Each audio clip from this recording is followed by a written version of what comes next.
Hello, and welcome to Ohio DOT's training for its Multimodal Design Guide, or the MDG. This video is the 9th module of a 13-part training series that will span the entirety of the guide. In this video, we'll discuss Chapter 8, Signals, Beacons, and Signs. Traffic signals are used to manage traffic flows by separating and allocating time to each movement. Traffic signals can be used to reduce conflicts between motor vehicles, transit vehicles, bicyclists, and pedestrians. The guidance in this chapter covers how to design traffic signals as well as pedestrian hybrid beacons.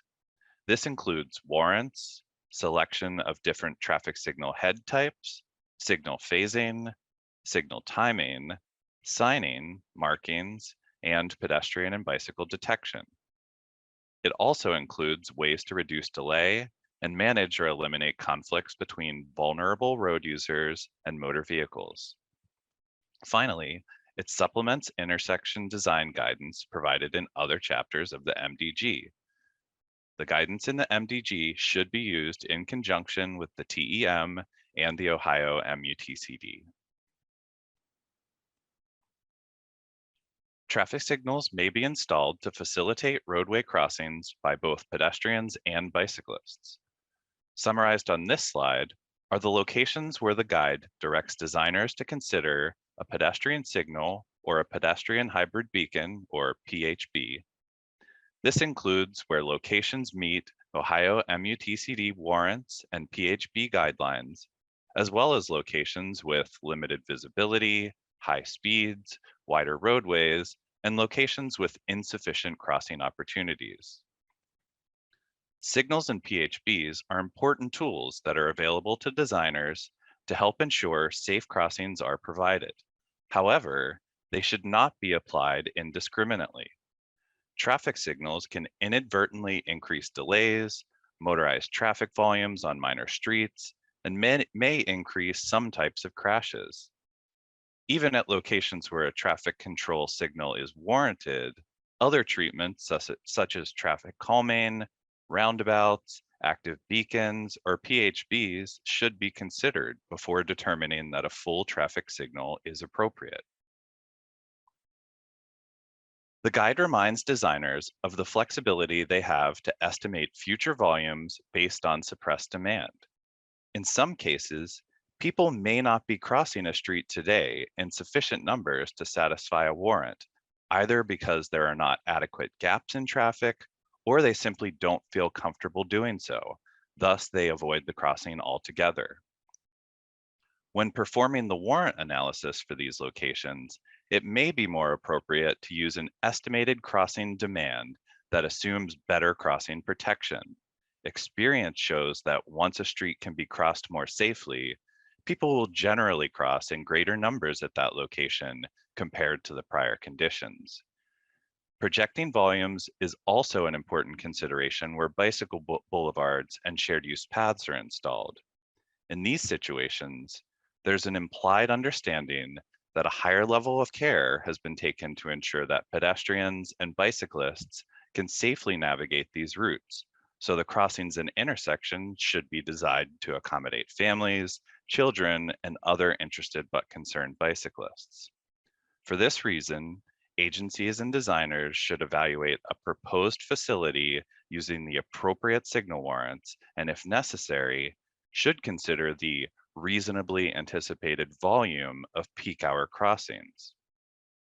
The Multimodal Design Guide summarizes the warrants that have the greatest applicability for evaluating the benefits of traffic control signals to assist pedestrians and bicyclists at street crossings.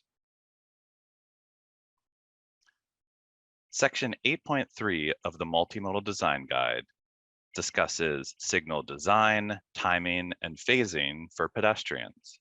The first subsection discusses the need, design, and layout for pedestrian signals and detection. Pedestrian signal heads should be provided at all signalized intersections where sidewalks and curb ramps are provided on the approaches, and at all signalized intersections where pedestrian activity may be expected or anticipated based on the land uses, the presence of traffic stops, and other factors that generate pedestrian activity. This is regardless of the presence of sidewalk in the existing condition. There are two types of pedestrian signals: pedestrian signal heads that visually communicate the walk and don't walk indications, as shown on the image on the left, and audible pedestrian signals, or APS, which communicate the same walk and don't walk information, but in a non-visual format. This is illustrated in the middle and on the right. APS devices are provided in the form of push buttons. At intersections where pedestrians are expected, regardless of whether the pedestrian phase is automatic or requires actuation, pedestrian push buttons shall be provided to accommodate the needs of people with vision disabilities. This often means that accessible push buttons are still installed in locations with automatic pedestrian phases to ensure that we're communicating to pedestrians with vision disabilities. Finally, when detection is needed, it may be active detection, such as a push button, which is the most common of the forms of active detection, or it may be passive detection, such as motion or brake beam sensors. The guide discusses the applicability of these types of detection and the best practices for implementation. Frequent crossings that accommodate the walking speeds of people of all ages and abilities are key to creating a safe, accessible, and connected pedestrian network.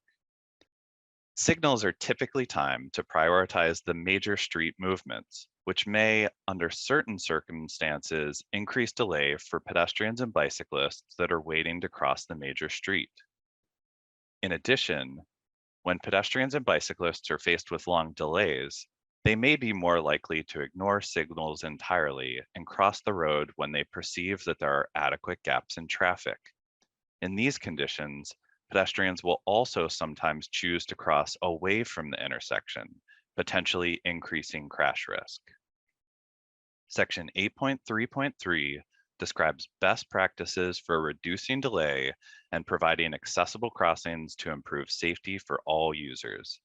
This includes guidance on signal cycle lengths that improve compliance and safety, pedestrian signal phasing timing, including walk duration and recommendations for maximizing the walk phase, and discusses pedestrian recall that it's preferable to pedestrian actuation.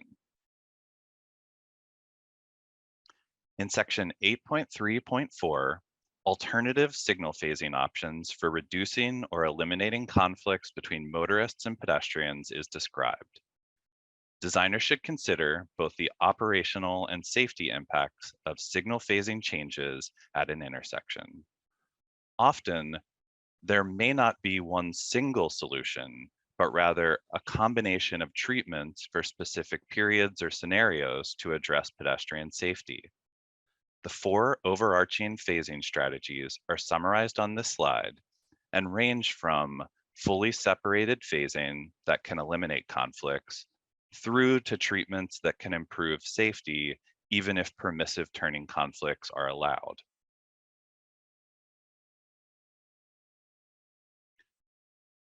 When pedestrians cross a street, leading pedestrian intervals, or LPIs, or leading through intervals, also called LTIs, may be used to give pedestrians a head start. Typically, that's a minimum of 3 seconds.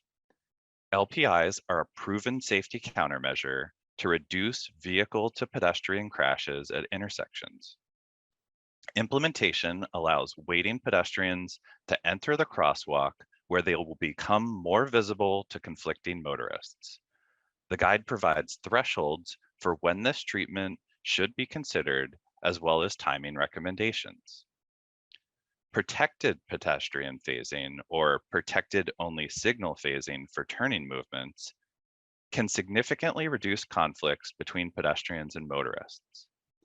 This involves eliminating specific motor vehicle phases, for example, left turns, that will cross concurrently with signal phases, so motorists are never proceeding when a pedestrian has a walk or flashing don't walk signal. Designers should understand that permissive turns may be prohibited at all times, during specific times, or based on demand through programming your signal cabinet to display a red left arrow or dynamic no turn on red sign when a conflicting pedestrian movement is detected. This guide provides thresholds or criteria that a designer can use to evaluate a location and determine if a protected pedestrian phase or specific turn restriction is recommended.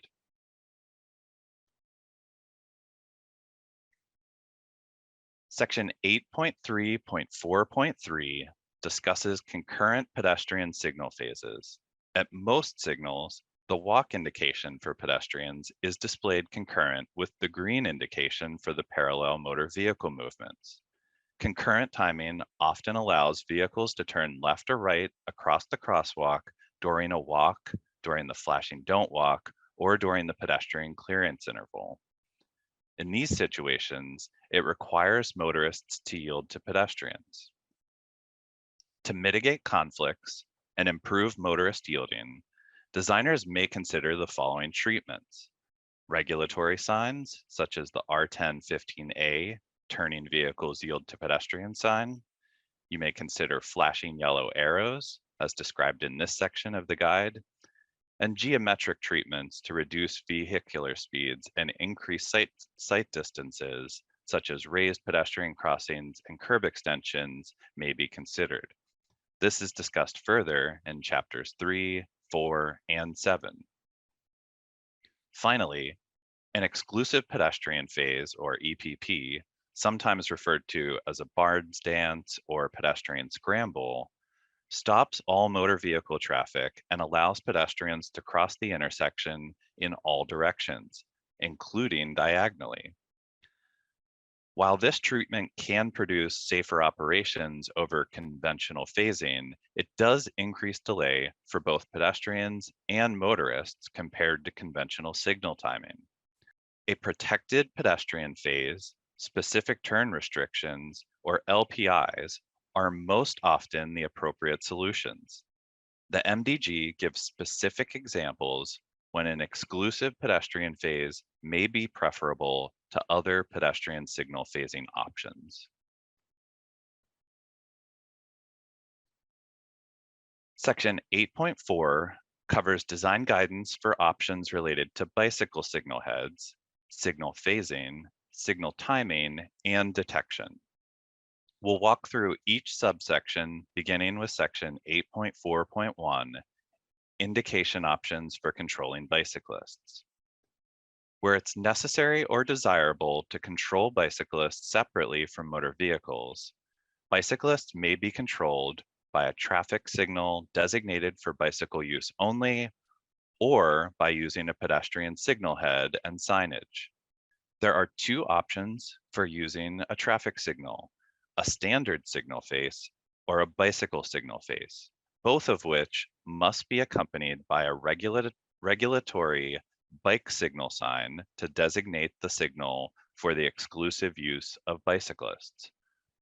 A bicycle signal is typically used in the following situations: where the bikeway is a one-way or two-way separated bike lane, where bicyclists' position in the bikeway does not allow them to see a motor vehicle or pedestrian signal head that they may otherwise be used to control their movement, and where intersection complexity is such that signals may be helpful as determined by engineering judgment. Traffic signal indications for a bicyclist along a corridor should be as uniform as possible. Using pedestrian signals to control bicycle movements is generally discouraged except on shared use paths. That said, using pedestrian signals may be appropriate for separated bike lanes traveling in the same direction as the closest motor vehicle travel lane if the pedestrian signal is well oriented for bicyclists to see. They may also be useful at locations where a leading pedestrian interval is provided for pedestrians, thus allowing bicyclists to follow the pedestrian signal and providing them a protected time to cross without turning vehicles. can also be appropriate on projects with insufficient funding to provide separate bicycle signals, such as quick build or rapid implementation projects, or on projects implemented as part of resurfacing projects where signal work is not part of the project scope. Traffic signals with bicycle signal faces are permitted for protected only phasing scenarios under Ohio's interim approval with Federal Highway. When deciding which traffic signal indication to use, designers should understand that uniformity along the corridor should be the priority. At locations with active warning devices, pedestrian hybrid beacons, or traffic signals, there are various techniques that can be used to actively or passively detect bicyclists. Semi or fully actuated signals should passively detect bicyclists for phases with no recall to call the signal and extend the side street green time. They should also detect bicyclists at locations with minimum recall to extend the green on the main street and accommodate the bicyclist.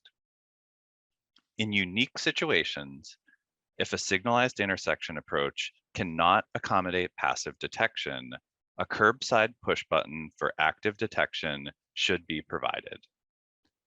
Designers should use section 8.4.2 of the Multimodal Design Guide in conjunction with the TEM section 402, subsection 5.1, for detection technology considerations, design, placement, and appropriate signing and markings. The Ohio OMUTCD establishes requirements for the size, arrangement, number, visibility, and positioning of vehicle traffic signals at an intersection. Bicycle signal locations are guided by similar principles as well as Interim Approval 16 from Federal Highway. The guidance in section 8.4.3 of the MDG is intended to supplement the Ohio MUTCD and covers size and layout of displays, number of displays, visibility, mounting heights, and considerations for placement with pedestrian signal equipment. In general, designers should minimize the number of mast arms and pedestrian poles used at an intersection by combining equipment where possible. This minimizes the number of fixed objects that can be damaged or cause injury, reduces clutter, and reduces maintenance.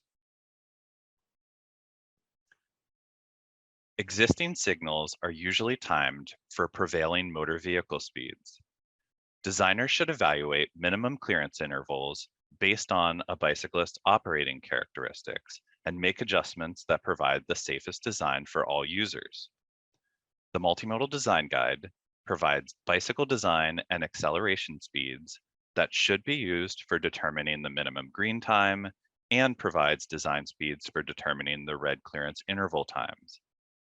Methods for determining these values are also discussed.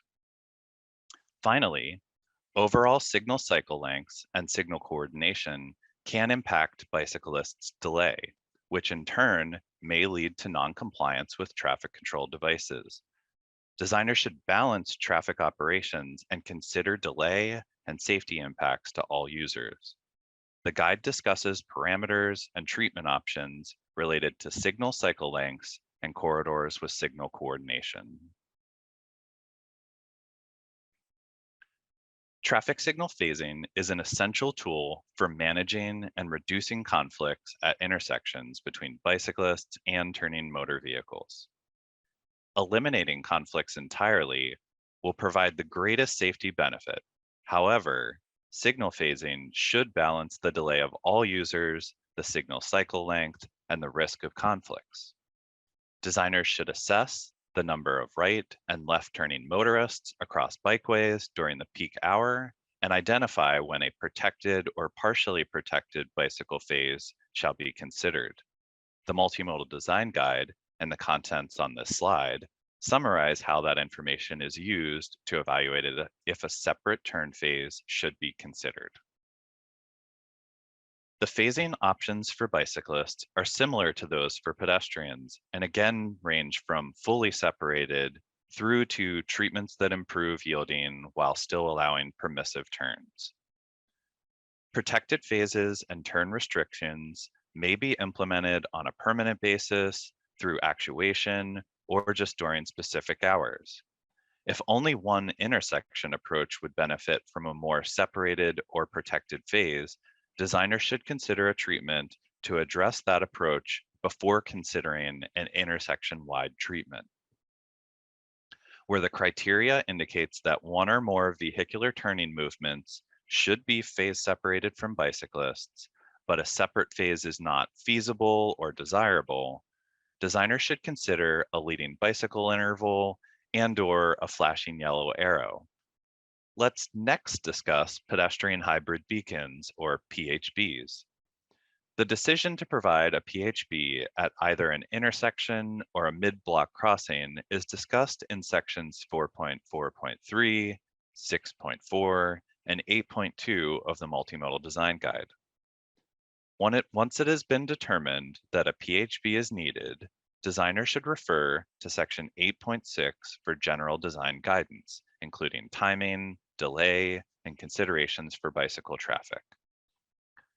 One highlight from the section is that in order to minimize delay for both pedestrians and bicyclists and increase compliance, if possible, a PHB should operate in isolation from other intersections, i.e. in free operation.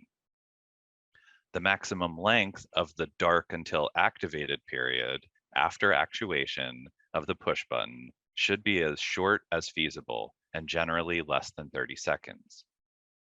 The graphic provided on this slide and in the Multimodal Design Guide illustrates one way to integrate a PHB to facilitate both pedestrian and bicycle crossings at a high volume roadway, including equipment placement, active and passive detection options, signing, and pavement markings. Lastly, section 8.7 discusses warning beacons. Warning beacons are yellow flashing lights that supplement warning signs, or in some cases, regulatory signs, to provide advance notification of a confined space, such as a bridge or tunnel, or to give notification of a shared use path crossing where bicyclists may be present.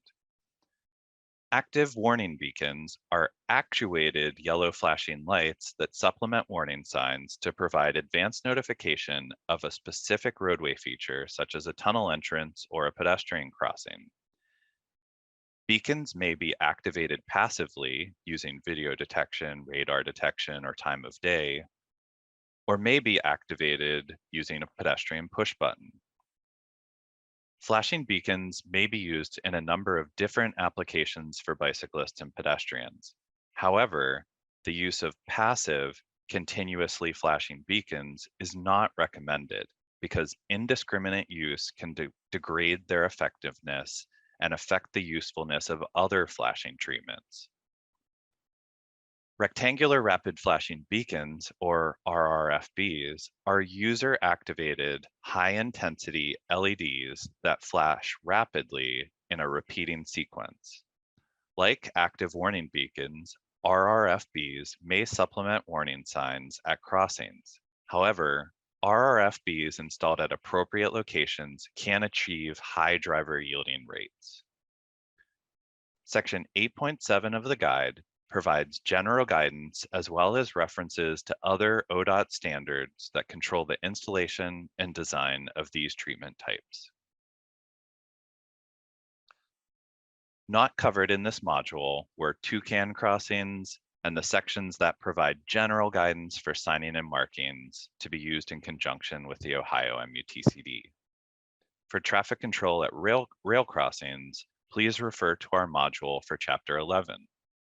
As a reminder, geometric treatments covered in other chapters should be considered in conjunction with signal design and phasing treatments. Thank you for watching this video covering Chapter 8 of the Multimodal Design Guide. For other chapters, please see the additional videos in this training series.